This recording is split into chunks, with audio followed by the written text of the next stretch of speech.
Corona ಯಾರನ್ನೂ ಬಿಟ್ಟಿಲ್ಲ. 2020ರಲ್ಲಿ ನನ್ನ ತಂದೆ ಕೊರೋನಾದಲ್ಲಿ ಇನ್ನೇನು ಕಳೆದೇ ಹೋಗ್ತಾರೆ ಅನ್ನೋ ಭಯದಲ್ಲಿ ಸಿಕ್ಕ ದೇವರಿಗೆ ಸಿಕ್ಕ ಹರಕೆ ಹೊತ್ಕೊಂಡಿದ್ದೆ. ಅದರಲ್ಲಿ ಒಂದು ಕಾಶಿ ವಿಶ್ವನಾಥ, ನನ್ನ ತಂದೆಯ ಜೀವದ ಭಿಕ್ಷೆ ಕೊಡು, ನಿನ್ನ ಸನ್ನಿಧಾನದಲ್ಲಿ ಭಿಕ್ಷೆ ಬೇಡಿ ಒಂದು ಇಡೀ ದಿನದ ಊಟ ಮಾಡ್ತೇನೆ ಅಂತ.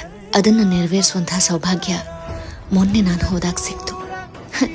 ಇದೇನು ಅಂಧವಿಶ್ವಾಸ ಅಂತ ನೀವು ಕೇಳ್ಬೋದು. ಒಂದು ಹೇಳ್ತೀನಿ ಕೇಳಿ. ಕಷ್ಟದಲ್ಲಿದ್ದಾಗ ಏನು ಬೇಕಾದರೂ ಮಾಡ್ತೀವಿ, ಆ ಕಷ್ಟ ನಿವಾರಿಸೋ ಅನ್ನುವಂಥ ಪರಿಸ್ಥಿತಿಗೆ ಬಂದ್ಬಿಡ್ತೀವಿ. ಹಿಂದೂ ಧರ್ಮದಲ್ಲಿ ಭಿಕ್ಷಾಟನಿಗೆ ಒಂದು ಪವಿತ್ರವಾದ ಸ್ಥಾನ ಇದೆ. ಅದು ನಾನು, ನನ್ನದು ಅನ್ನೋ ಅಹಂಕಾರ, ಮೋಹ ಎಲ್ಲದನ್ನೂ ಕಳಿಸ್ಬಿಡತ್ತೆ. ಒಬ್ಬರ ಮುಂದೆ ಕೈ ಚಾಚಿ ಭಿಕ್ಷೆ ಕೊಡು ಅಂತ ಕೇಳಬೇಕಾದ್ರೆ ದುರಹಂಕಾರ ಎಲ್ಲ ಕಳೆದು ಹೋಗುತ್ತೆ. ಇದೆ ಭಿಕ್ಷಾಟನೆಯ ಪಾವಿತ್ರ್ಯತೆ. ಕೊಡೋರು ತಮ್ಮ ಪಾಪ ಕಳ್ಕೋತಾರೆ, ತಗೊಳ್ಳೋರು ತಮ್ಮ ಅಹಂಕಾರವನ್ನ ಕಳ್ಕೋತಾರೆ. ಅದಕ್ಕೆ ಹೇಳೋದು, ಈ ದುಡ್ಡು ಹೆಸರು ಎಲ್ಲ ಜೀವದ ಮುಂದೆ ಏನೇನೂ ಇಲ್ಲ.